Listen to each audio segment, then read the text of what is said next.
ತುಂಬಾ ಜನ ಕೇಳ್ತಾ ಇರ್ತೀರಾ ಸ್ಯಾಮ್ರು ನೀವು ಫ್ರೀ ಫೈರ್ ಅಲ್ಲಿ ಟಾಪ್ ಅಪ್ ಪ್ಯಾಕ್ ಮಾಡಲ್ಲ ಅಂತ.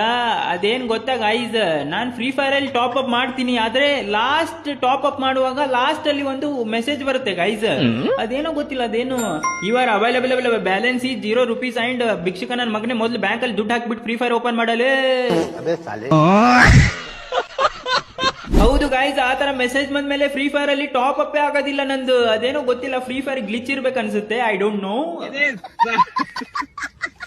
ಆದ್ರೂ ಗೈಸ್ ನೀವೆಲ್ಲ ಫ್ರೀ ಫೈರ್ ಅಲ್ಲಿ ಟಾಪ್ ಅಪ್ ಮಾಡಿ ತುಂಬಾ ದುಡ್ಡು ವೇಸ್ಟ್ ಮಾಡಕ್ ಹೋಗ್ಬೇಡಿ, ಅದು ಗೇಮ್ ಗೈಸ್, ಗೇಮ್ ಅಲ್ಲೆಲ್ಲ ಅಷ್ಟು ದುಡ್ಡು ವೇಸ್ಟ್ ಮಾಡಕ್ ಹೋಗ್ಬಾರ್ದು. ಅದೇ ದುಡ್ಡಿಂದ ಬೇಕಾದ್ರೆ ನೀವು ನನ್ಗೆ ಫೋನ್ ಪೇ ಮಾಡ್ಬೋದು. ನಾನೇನ್ ನಿಮ್ ದುಡ್ಡಿಂದ ಖರ್ಚು ಮಾಡಲ್ಲ ಗೈಸ್, ಎಲ್ರು 10 ಜನಕ್ಕೆ ದಾನ ಮಾಡಿದ್ರೆ ನಾನ್ ನಿಮ್ ದುಡ್ಡಿಂದ 1,00,000 ಇರುವೆಗಳಿಗೆ ಸಕ್ಕರೆ ಅನ್ಸ್ತೀನಿ. ಅಂದ್ರೆ ಕೆಂಪ್ ಇರುವೆ ಇರ್ತದಲ್ಲ ಚಿಕ್ಕದು, ಅದು 1,00,000 ಇರುವೆ. ಕರಿ ಇರುವೆ ದೊಡ್ಡದಾಗಿರ್ತದೆ, ಅದು ಜಾಸ್ತಿ ತಿಂತದೆ, ಅದಕ್ಕೆ ₹20 ಜಾಸ್ತಿ ಸಕ್ಕರೆ ಬೇಕಾಗ್ತದೆ, ಅದು ಬೇಡ. ನಾನ್ ಇರುವೆಗಳಿಗೆ ಯಾವ ತರ ದಾನ ಮಾಡ್ತೀನಿ ಅಂದ್ರೆ, ಗೆಳೆಯರೇ ಇವತ್ತು ನಮ್ಮ ಫಾಲೋವರ್ಸ್ ಕಡೆಯಿಂದ ನಿಮ್ಮ ಬಾಯಲ್ಲಿ ಸಿಹಿ ಹಂಚುವ ಸಮಯ. ಆದ್ರೂ ಗಾಯ್ಸ್ ಈ 100 ಇರುವೆಗಳಿಗಂತೂ ನಾನು ಸಕ್ಕರೆ ಕೊಡಲ್ಲ ಆಯ್ತಾ. ಈ ನನ್ನ ಮಕ್ಕಳು ನಾನು ಮಲ್ಕೊಂಡಿದ್ದಾಗ ಮೊನ್ನೆ ನನ್ನ ಚಡ್ಡಿ ಒಳಗಡೆ ಹೋಗ್ಬಿಟ್ಟು ಹಲೋ